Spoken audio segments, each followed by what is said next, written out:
Welcome to Cop Church. This is Chaplain Johnson.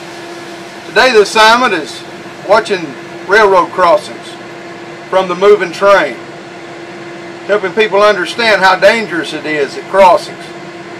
We know when that arm's down and the red lights are on to take precautions. Train's coming, one that's heavy, can't stop on a dime. People need to know that, but yet people will still take a chance, cross the tracks. Those people get citations today. How about you? Have you seen the warning signs? Red lights blinking? Cross arms down?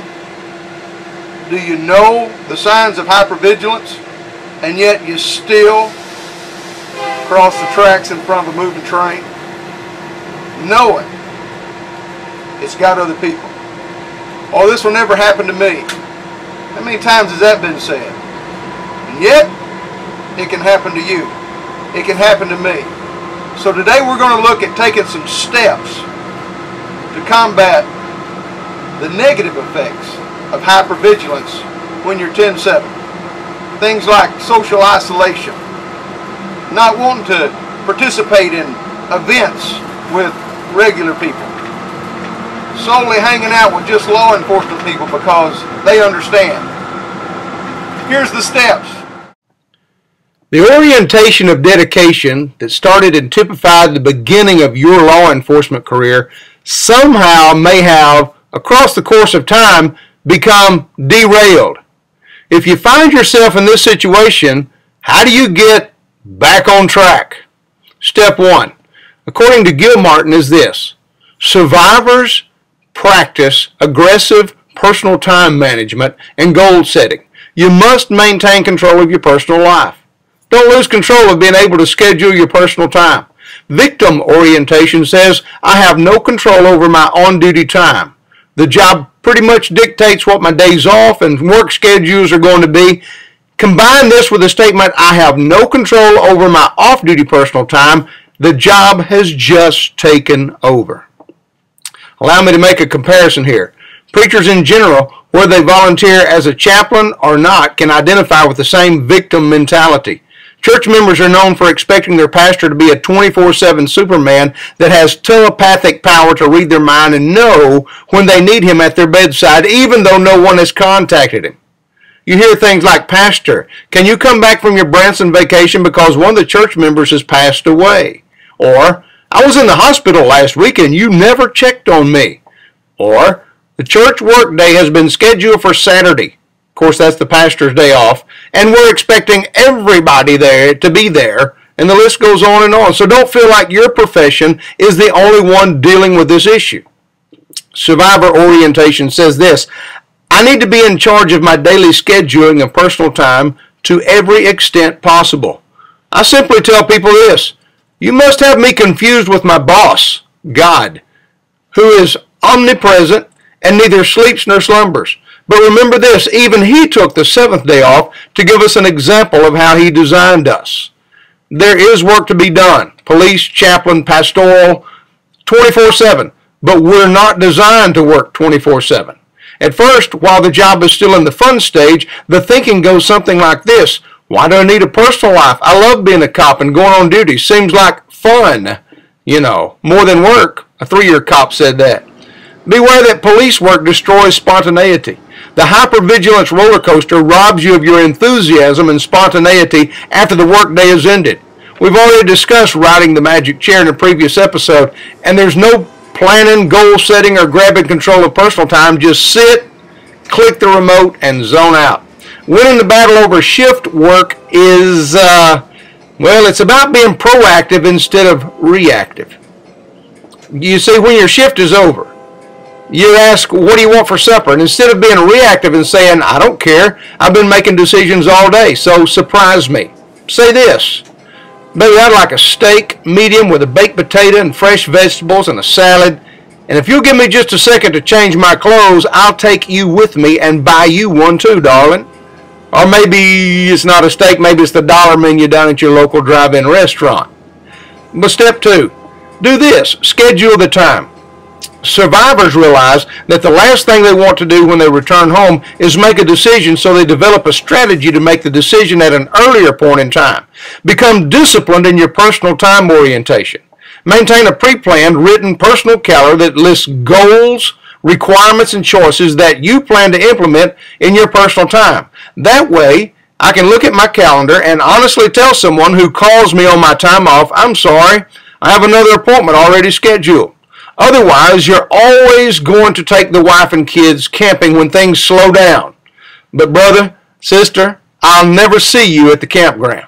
Step 3, make the time. Don't be caught saying, I just can't find the time, or there doesn't seem to be enough time. And yes, we're almost going 70 miles an hour.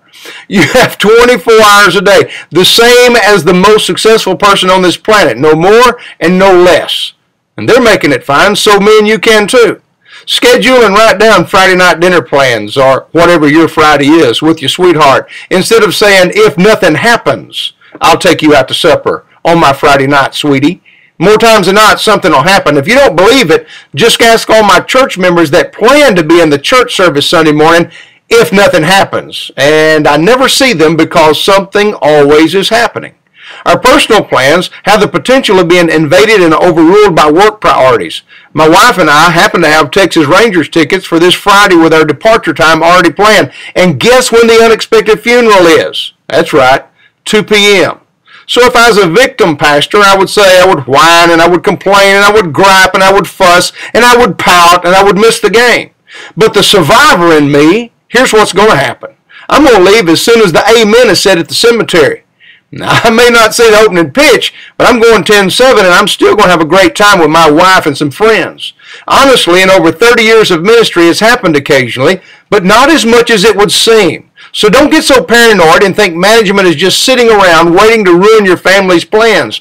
I mean, really, it's not in their best interest to do that. That would make you and me disgruntled employees. Here's another one. Survivors are empowered people. They know what they are in charge of in their lives each day, and they go for it, and they run with it. Victims have the sense of being wronged and cheated out of an event and focus on retribution and retaliation. Here's one. Survivors practice physical fitness. One major element of survival orientation is awareness obtained through training that hypervigilance roller coaster is a physiological thing it's in our body. So the remedy will need to be physiological in nature. Physical fitness is not a luxury, it's a requirement. Surprisingly, much or more off the job than on the job. What kind of exercise, you might ask? It's simple. Moderate aerobic exercise is recommended. I personally have a cross-trainer bike that I ride 30 minutes in the morning, 30 minutes at night, sometimes a little longer. A little jog in the evening, 34 minutes a day, 45 times a week, that's all. Don't talk like a victim. Well, I'll exercise when they pay me to exercise.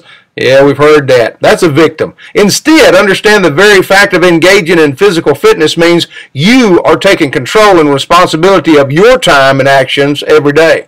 And know this, survivors control their financial well-being. Stress-related consumerism is a pitfall that is dangerous to all of us. My dad simply called it living beyond your means. When I was a diesel mechanic, it was referred to as having a champagne taste on a beer budget. If we budget our time, we certainly need to budget our money. Victims look at what they don't have. Survivors focus on what resources and finances are available and use them wisely. Survivors have multiple roles in their lives. The capacity to balance multiple significant emotional roles in one's life is the central defining aspect of an emotional survivor versus an emotional victim. It's not so much that the survivor officer has learned to turn off police work at the end of the shift as it is that he or she has learned to turn on the other roles. And these other roles are not just simply pastimes. It's decide to survive. Be the best mother or father.